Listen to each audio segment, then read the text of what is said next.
Owning him, he's a phony one, cause I can't allow it. I'm overpowered like Bowser, and your mouth is writing checks with a negative balance. You can't cash that. I don't think it's covered by that Affleck. High side if you want. Welcome to 3 Count Commentary. So let's talk about the women's Money in the Bank. More importantly, we got to talk about Zelina Vega returning to WWE. So let's get right into it. Sonya Deville announces that Zelina Vega is the next entrance in the women's Money in the Bank from the Smackdown side.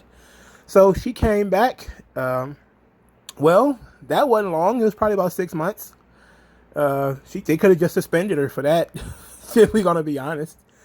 Am I glad she's back? The division, she's cute, so I'm all about that. I'm all about putting cute faces on TV. She's very small. She can cut a hell of a promo. So she's welcome to try to impress me on her second run. Her first run was pretty good. It seems like she's going to be focusing on actually wrestling this time. All that union shit seemed to fly out of the window. I guess it didn't really work out the way she wanted it to. But I'm guessing with them going back on tour, it's probably going to be a different situation. She's probably going to have an opportunity to make more money, work more matches, do stuff like that. I mean, when she was a manager, she probably wasn't making as much per shot. And now she's going to have an opportunity to make more as they go on the road. So that's probably fine. Of course, that led people who are still holding the torch for Aleister Black to show up and say, oh, Aleister Black, he's probably going to be back sometime soon. I'm seeing a lot of people who want him in AEW so badly that it's making them bleed. They're saying, well, he said on his Twitch stream. I'm like, look, I don't know, man. He could be holding out. It could be any kind of anything. Who knows? Nobody has any idea other than the people who are involved in these situations.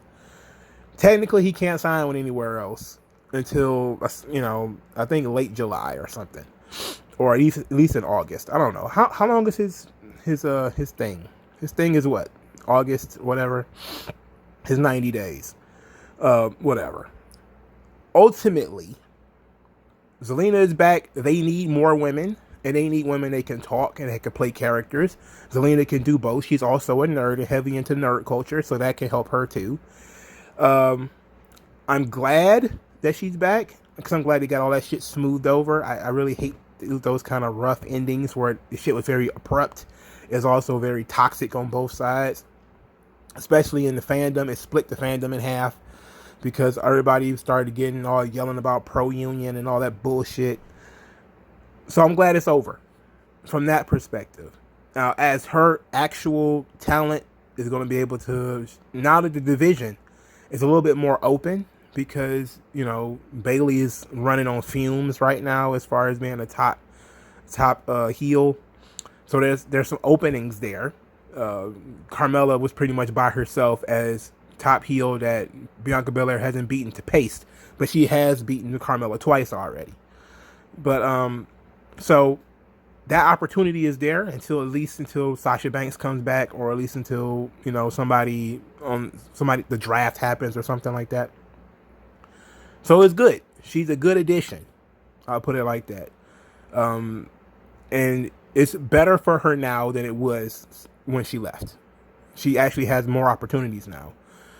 Now, when she came in, she was announced by Sonya Deville, which was pretty cool. Liv Morgan came out. Liv Morgan, of course, reminded everybody that she ain't been here and she ain't wrestled in the company all year. She hasn't done anything. Wait, it's been longer than 6 months. I think she got fired in October, so it might have been like 8 or 9 months. Anyway, Liv Morgan correctly noted that Zelina Vega ain't been there and that she deserves to be there more than Zelina does. Zelina then says, hey, I'm in this because of my experience and because of my talent. I've been doing this in this ring and in rings like this all over the world. I'm more popular than you and I'm better than you. Get over it. And so Liv Morgan smacked her, and this is when we got to see the size differential. Because I knew Zelina Vega was small. But god damn, she's smaller than Liv Morgan. Liv Morgan is like Shaq to Zelina Vega. That girl is small. Okay. Anyway, they had the match. They didn't give away anything. So even though Zelina lost, she lost because Liv pulled the tights. So Zelina is in, Carmella is in. They both lost to Liv Morgan. The other women who are in already is Asuka, Nikki Cross, Alexa Bliss, and Naomi. Now that means that there's 2 spots left for SmackDown. And I'm going to assume Liv is going to get one of those spots. Who is going to get the other one? I'm guessing somebody else who's going to end up having a return, or somebody they're going to call up from NXT. So that's fine. I like that idea. Now, my concept of who the winner is now starting to shake a little bit. Because at first I was kind of all in on Nikki Cross. I was kind of like, okay, Nikki Cross is going to win, no doubt. But now I'm starting to think that Liv Morgan is going to win the Money in the Bank. Here's why. They're having Liv beat everybody else that's going to be in the match. Right? She's coming in saying, I deserve to be in the match. She's whining a little bit. You know, when you do these promos, you can do it in a whiny way, or you can do it in a fiery way. She's coming across a little whiny and not as fired up, you know. And I don't know, maybe it's just difficult for her to, maybe they're telling her to do this.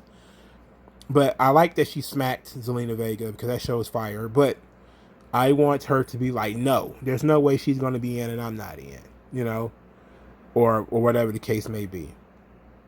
But I'm okay with Liv Morgan getting into this match. She'd probably be the very last entrant. But I think that she's going to end up winning because they're putting a lot of emphasis on her going into this match.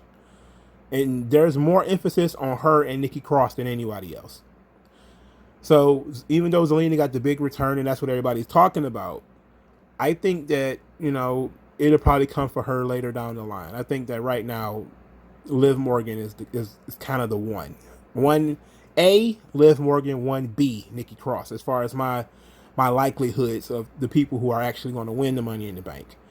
I think Liv Morgan is not ready to be in a top spot. I don't think she's ready verbally or in the ring, even though I think she's improved a little bit on both sides. I think Nikki Cross will be an absolute train wreck as a Money in the Bank winner. I do know that it's more of a heel thing. And if you're going to give it to a heel, it should be Zelina, because she's right now the only heel that hasn't been beaten and paced by Bianca Belair. But likely the next person that's going to get picked is probably also going to be a heel. And likely somebody from NXT. Like I've heard Scarlett's supposed to be brought up, maybe. Toni Storm's going to get brought up, maybe. Who knows who else they're looking at that might get brought up. And that's kind of the idea that I'm looking at. I'm looking at least one of these last 2 spots. One of them is going to be Liv Morgan. The other one's going to be whoever they're bringing up from NXT. Whoever Vince went to go see or was having do dark matches at the SmackDown, that's probably who they're going to bring in. Could be Mia Yim, who's been sitting at home for a while. It could be Scarlett, but I don't think so because Scarlett hasn't wrestled any matches on the main roster. I think she might have had tryouts, but I don't think she hasn't had a match in WWE since her squash match days, when way back. I haven't seen her in a ring wrestling, so there's no reason to believe that it's going to be her. Could be Toni Storm. I do think that Toni is one of those people that I think is probably 9 toes out of NXT already, you know, and she should have been out of NXT a long time ago.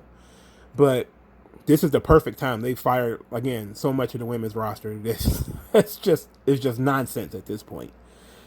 But I think that it's an opportunity, and it's an opportunity. They need some babyface women too, because Liv Morgan can't be by herself in that thing. So maybe we do need some babyface women. I don't know who that would be, to be quite honest, because the only thing I can think of off the top of my head are heels. So obviously we're going to probably have, if Sasha Banks returns, she's going to go back to Bianca. She's not coming in this Money in the Bank thing. There's no need for it. It's like putting Brock in there or putting Roman in there. It just doesn't make any sense to put somebody who is the top star of the division in the Money in the Bank match. Even when they did what John Cena did, it just made no sense. So Liv Morgan is my favorite going into Money in the Bank. And because they're putting so much emphasis on her, it would be a shame if she got in and then lost.